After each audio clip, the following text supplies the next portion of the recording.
Hi everyone, it's Alexis, and today we're going to be taking a lit trip following the book Amy and Roger's Epic Detour. So a little bit of background on the author. It's written by Morgan Matson, who was born in New York City on September 19th, 1981. While she was born in New York, she spent part of her childhood there, and another part of it in Greenwich, Connecticut. A lot of the books that she's written so far have actually taken place in the state of Connecticut, and it's from there, after she graduated from high school, that she decided to attend school at Occidental College in Los Angeles. This move from the East Coast to the West Coast actually plays a major role in Amy and Roger's epic detour. It was here that she decided to become a theater major. While she was attending school there, she began working at Vroman's bookstore in Pasadena. Here she worked in the children's department, and she decided to add English as a double major. After graduating from Occidental College, she moved back to New York City to attend the New School, where she received her master's in writing for children.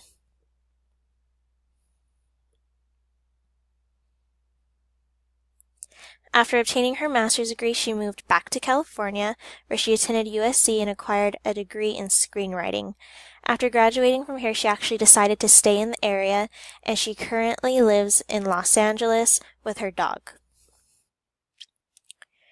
Now, before we get into the trips on Amy and Roger's epic detour, I'm going to give a little bit of background. So the main character in the story is Amy Curry. 3 months prior to the start of the road trip, Amy's in a car accident with her father in which her father dies. This accident actually traumatizes her to the point where she can't even drive. After this, her mother decides that it's for the best that they start a new life and decides that they should all move to Connecticut. Amy's been alone in the house for over a month at the beginning of the story, so she has to figure out a way to get from California to her new house where her mother is getting everything ready.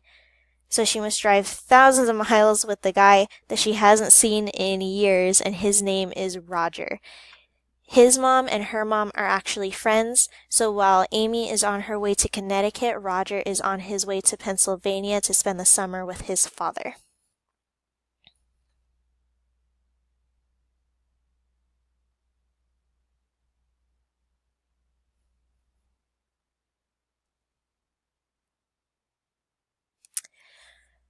So we're beginning our tour in Rosemead. I'm using Rosemead to fill in for the fictional city of Raven Rock, which is home to Amy and her family in the book. I chose Rosemead because it's home to the University of the West, while Raven Rock is home to the also fictional College of the West.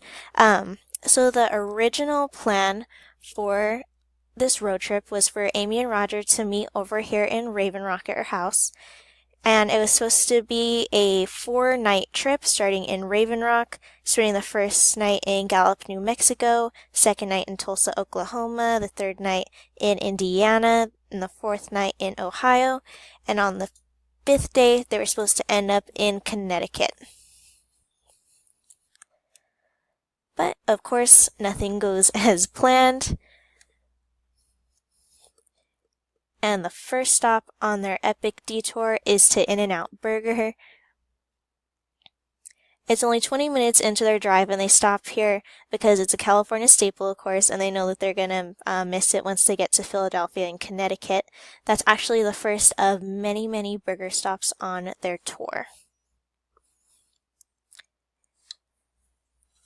So the first major part of their detour begins at Camp Curry near the Yosemite.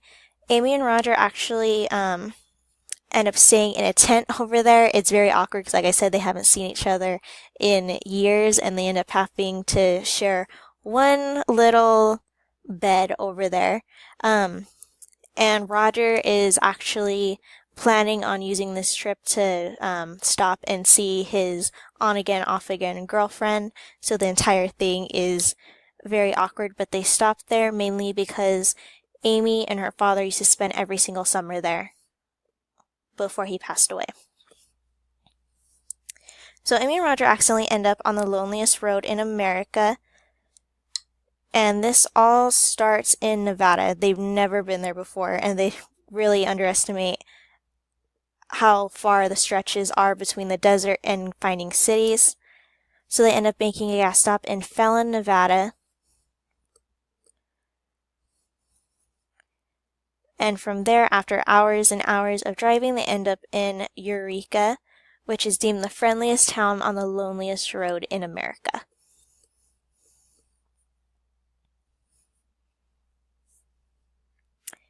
Desperate to get a room, they end up faking the identities of Edmund and Hillary Udall so that they can get a room at the Beehive Inn, but they don't realize that this room ends up being the honeymoon suite, which means 2 nights of awkward sleeping arrangements in a row. From there, they stop at Colorado College, which is where Roger attends school. He is a freshman in college, I believe, and Amy is entering her senior year of high school. They stop here hoping that Hadley is there, who is Roger's ex-girlfriend, because he really wants to speak with her, but she's not there. So instead, they end up staying at the International House and attend a party at the Quiet Dorm. And everyone at the school really doesn't seem to like Hadley. Apparently, she doesn't treat Roger very well, but he still loves her anyway. It's from there that they go to the Wichita Country Club to go meet Roger's friend Drew, who they call Cheeks because he has really huge chipmunk cheeks.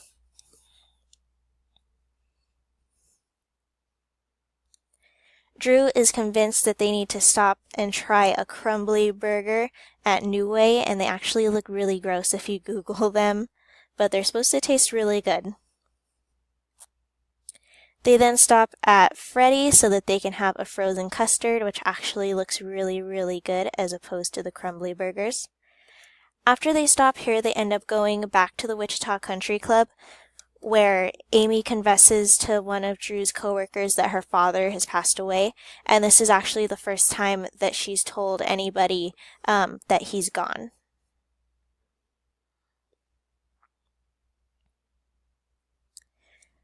From there, they make the drive over to Fairfield, Missouri, where they spend the night at the Fairfield Inn. Over there, they get food at the diner before continuing on their journey.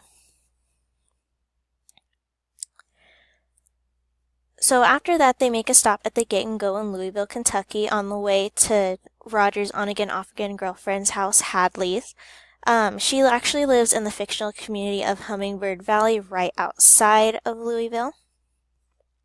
But when they get to her house, they realize that she isn't there, so they stop and end up talking to her brother Lucien, who is actually a really cool guy, and he develops a crush on Amy, even though obviously she's just passing through town, so it's not going to work out.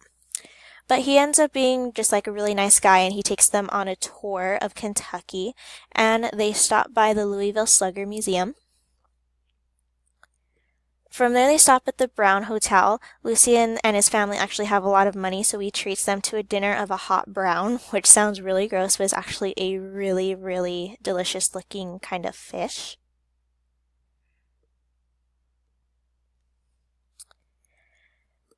After Roger stops and talks to Hadley, he realizes that they really don't have as much in common as they used to, and that his feelings for her are mostly just kind of in his head. He doesn't really have anything in common with her anymore. She treats him like dirt, and he realizes that he actually might have feelings for Amy after going on this long detour with her. And after leaving Hadley's house and saying goodbye to Lucien, they make a stop at the Waffle House on their way to Tennessee.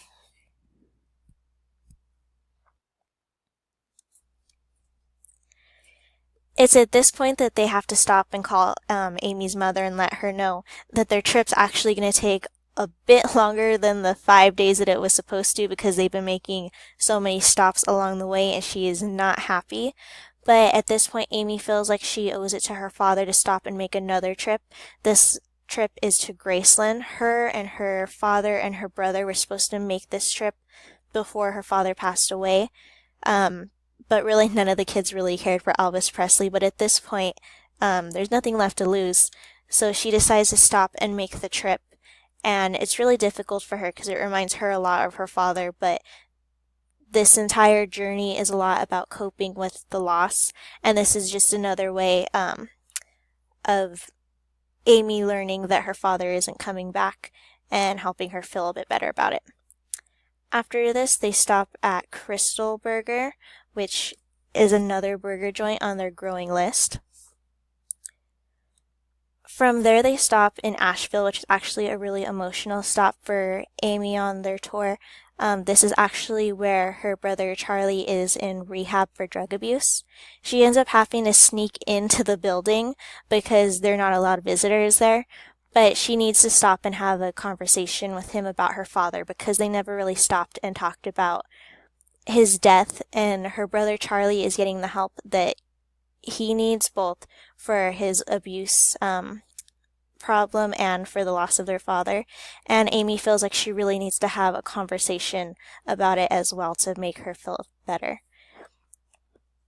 It's over here that they meet his roommate Muzz, who is also there for substance abuse, and he gives them a letter to take to this guy at a random Dairy Queen, apologizing for his actions and letting him know that he's going to try to better himself. But really he just says, go to the Dairy Queen or the Greyhound, so it's kind of difficult to get there at first, but eventually they find it. From there, they stop in Towson, Maryland, which is where they admit to each other that they like each other, and they end up going on a kind of impromptu date, but they know that nothing can really become of it because their next stop is Linwood, Pennsylvania, which is their last burger stop on their trip, because this is the final stop for Roger on their detour, on his way to his father's house. So the final place that they see each other is Liberty Place, Philadelphia, where they have to stop and have the obligatory sandwich, the Philly cheese steak.